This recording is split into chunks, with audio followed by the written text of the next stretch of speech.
जय हिंद। देखिए G20 summit हो गया, संपन्न हुआ।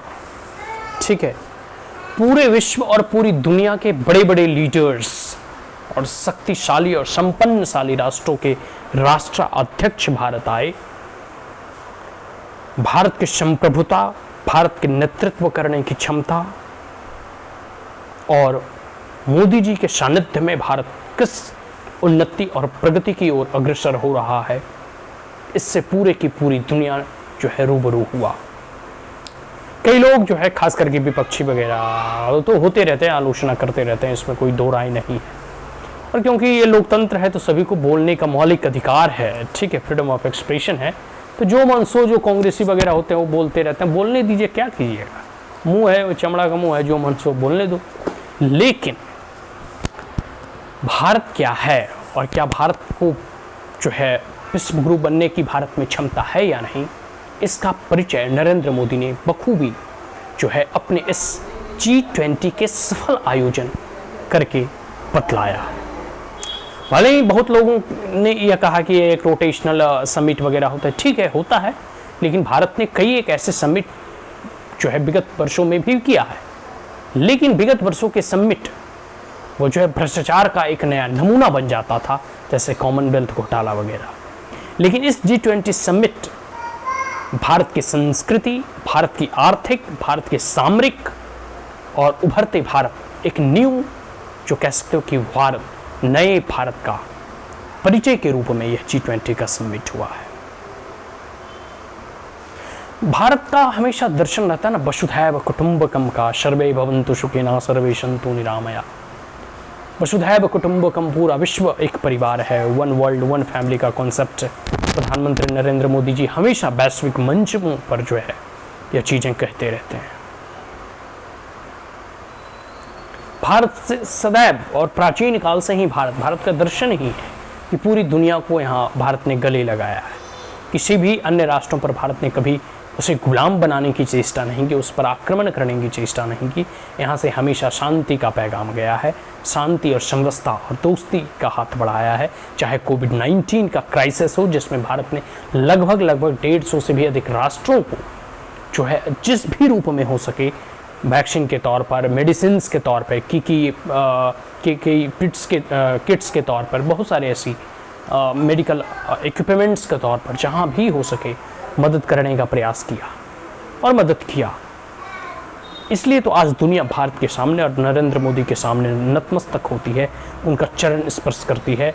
अमेरिका कभी नरेंद्र मोदी को वीज़ा देने से मना कर दिया था, एंट्री बैन कर दिया था, आज जो है वहाँ की कांग्रेस मोदी को एक बार नहीं 2-2 बार बुलाया है और बाहें फैलाकर स्वागत के लिए खड़ा है। जो बाइडेन अमेरिका के राष्ट्रपति जो है ऑटोग्राफ लेने की प्रयास करते हैं और उनसे मांगते हैं। ऑस्ट्रेलिया के राष्ट्रपति उन्हें बॉस की उपाधि देते हैं। कई एक देश के राष्ट्रपति उन्हें चरण झुककर जो है भारत की अस्मिता को प्रणाम करने का प्रयास करते हैं। तो ये भारत के सांस्कृतिक, राजनीतिक, सामरिक दृष्टिकोण से उभरता हुआ भारत का प्रतीक है। उभरता हुआ कह सकते हो कि एक भारत के सामने दुनिया जो है पूरे के पूरे कह सकते हो बाएं फैलाए खड़ी है। अब जैसे कुछ लोगों का कहना है कि इससे क्या होता जाता है, G20 का समिट से जनता को क्या लाभ हुआ। मैं उसे कालनेमियों का नाम नहीं लूंगा, लेकिन ऐसे कुछ हैं। तो भाई अब तक जितने भी वैश्विक समिट हुए हैं भारत में, उसका क्या जनता पर कोई प्रभाव नहीं पड़ता। देखो, हार्ड पावर के साथ साथ एक सॉफ्ट पावर भी होती है। जब अन्य विदेशी मेहमान आपके घर में आते हैं तो आप घरों को सजाते हैं, संवारते हैं। आपके बैठने, उठने, बोलने, चलने, हंसने, खाने, पीने के सभी लहजों का एक प्रभाव होता है। ठीक है, तो वही सारी चीजें हैं जब वो भारत आए, भारत की संस्कृति, भारत की विरासत, और आगे हम इस चीज के बारे में चर्चा करें। इन सब चीजों को जब उन मेहमानों ने देखा तब पाया कि भारत कैसा है, कैसा दिखता है भारत, किस प्रकार से भारत के लोग अतिथि को देवो भव के रूप में मानते हैं और उसका सत्कार करते हैं। ठीक है, और किस प्रकार से यह भारत नया भारत की ओर बढ़ रहा है, किस प्रकार से यह भारत 21वीं सदी की भारत की ओर बढ़ रहा है। लेकिन हाँ, कुछ कालनेमी होते कहते हैं अरे ये सब समिट से क्या होने वाला है, बहुत कुछ होने वाला है महाशय। आइए हम कुछ आपको इस पॉइंट के माध्यम से आपको हम कुछ चीज़ें बताना चाहता हूँ। जैसे G20 मुख्यतः 19 देश और एक यूरोपियन यूनियन और अभी जो है अफ्रीकन यूनियन, ठीक है, इसका एक जमघट है। और देखो अभी अफ्रीकन यूनियन को G20 में सम्मिलित कराकर पूरे के पूरे अफ्रीकन यूनियन से एक घनिष्ठता, और ऐसे भी अफ्रीका के साथ और साउथ ईस्ट कह सकते हो कि पूरे के पूरे साउदर्न अर्थ के जितने भी भागीदार हैं उसमें अफ्रीकन यूनियन बहुत बड़ा, जैसे जो नॉर्थ साउथ का डिवाइड है।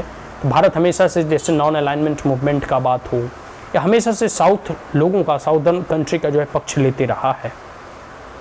तो अफ्रीकन यूनियन की इसमें एंट्री भारत की एक बहुत बड़ी कामयाबी है, जो भारत की आने वाले समय में अफ्रीका में चांदी होने वाली है, एक प्रकार से कह सकते हो। तो अब बता देते हैं G20 की लगभग 80% क्रॉस वर्ल्ड प्रोडक्शन इन्हीं 19 देश और 2 यूरोपियन यूनियन और अफ्रीकन यूनियन। तो पूरे के पूरे वैश्विक अगर उत्पादन के श्रेणी दृष्टिकोण से देखो तो लगभग 80% क्रॉस जो है वर्ल्ड प्रोडक्शन इस G20 के देशों के अंतर होता है। और स्वाभाविक बात है कि भारत में made in India, make in India, digital India, बहुत सारी ऐसी चीज़ों का उद्घाटन और कह सकते हो कि प्रारंभ और इनिशिएशन कर रहा है। तो इसका प्रभाव भारत पर भी पड़ेगा। और भारत का जिस प्रकार से भारत के प्रधानमंत्री कहते हैं ना मोदी, की भारत सिर्फ अपने लिए मैन्युफैक्चर नहीं करेगा, ये दुनिया के लिए मैन्युफैक्चर करेगा।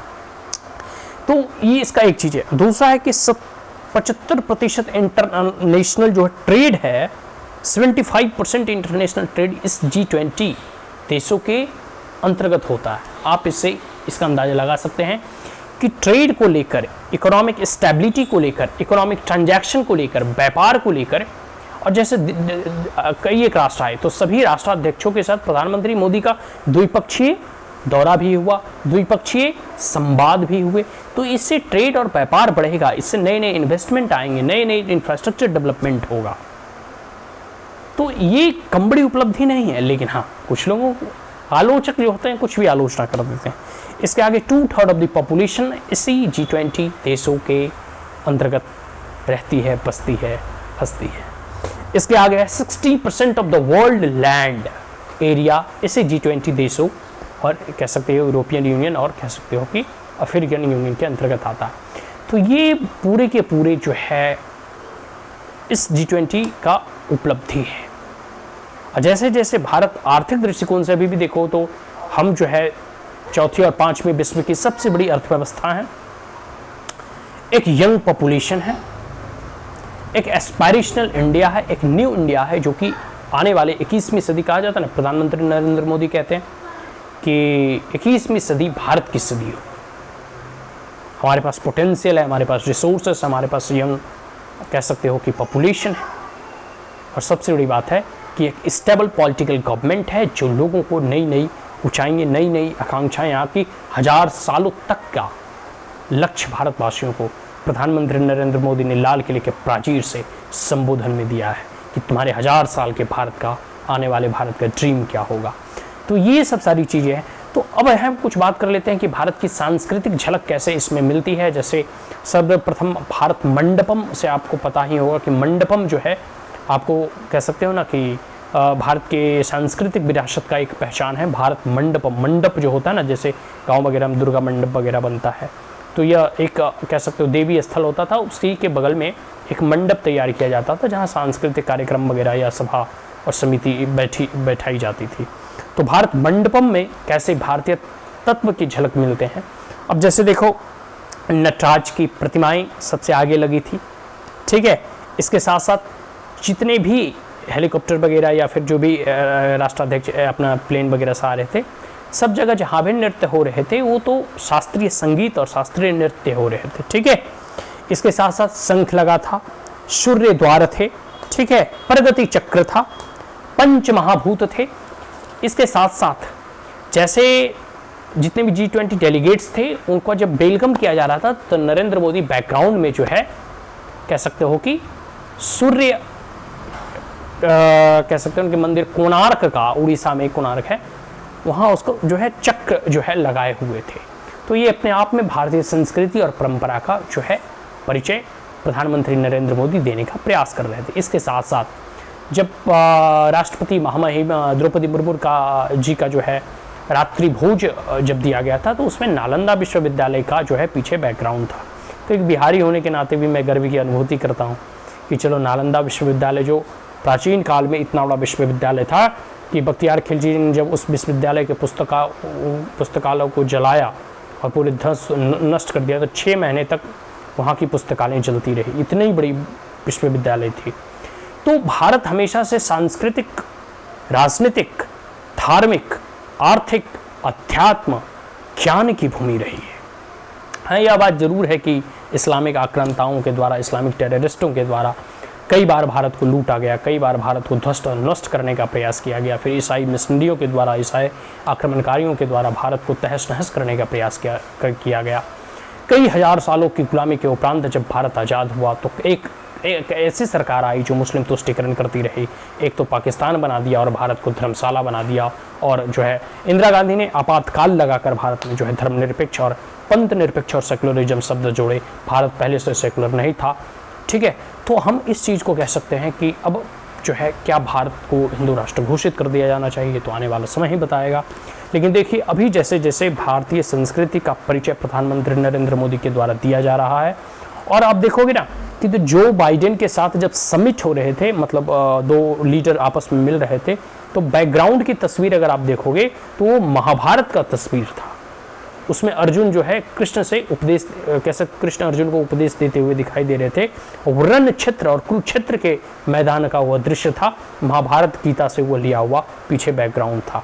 तो एक बात तो स्पष्ट है, ठीक है, कि राम मंदिर के बाद अब प्रधानमंत्री नरेंद्र मोदी का टारगेट मथुरा का है और काशी का है, ठीक है। और दूसरी बात यह कि एक समय था कि ताजमहल भारत का परिचय हुआ करता था, आज भारत का परिचय भागवत गीता है, रामायण है, पुराण है, वेद हैं, उपनिषद हैं, और महाभारत और कुरुक्षेत्र के कृष्ण और अर्जुन हैं, ठीक है। हमारे महादेव नटराज, ठीक है। तो ये सब सारी चीज़ें हैं। तो मैं G20 को एक कह सकते इस सफल आयोजन के लिए प्रधानमंत्री नरेंद्र मोदी का धन्यवाद देता हूँ। और सबसे बड़ी बात है कि भारत धीरे धीरे अपने भारतीयत्व होने पर गर्व की अनुभूति कर रहा है, और इंडिया नाम हटाकर भारत नाम रख देने के बाद और एक गौरव का कह सकते हो कि अनुभूति होता है कि चलो धीरे धीरे ही सही, लेकिन 2014 के बाद एक ऐसी सरकार आई है जो सही मायनों में इस मिट्टी से जन्म लिया हुआ, इस मिट्टी के लिए कुछ कर गुजरने की जो है बात करता है, चेष्टा करता है, और भारत सही मायनों में पुनः एक बार विश्व गुरु बनने का सामर्थ्य रखता है, जिसका नेतृत्व अभी प्रधानमंत्री नरेंद्र मोदी के हाथों में है। उनके करकमलों के द्वारा इस नए भारत का निर्माण किया जा रहा है, नए भारत की नींव रखी जा रही है, जो आने वाली अगली पीढ़ी जो है इस वृक्ष को, इस नींव को और सींचेगी, और पुनः हमारा भारत विश्वगुरु बनेगा, सामर्थ्यशाली बनेगा, संपन्नशाली बनेगा। पुनः हम सोने की चिड़िया कहलाएंगे, पुनः पूरे दुनिया में भारत का नाम जो है गुंजायमान होगा, और पुनः भारत जो है एक बार अखंड भारत रहेगा। तो आज के लिए इतना ही। जय हिंद।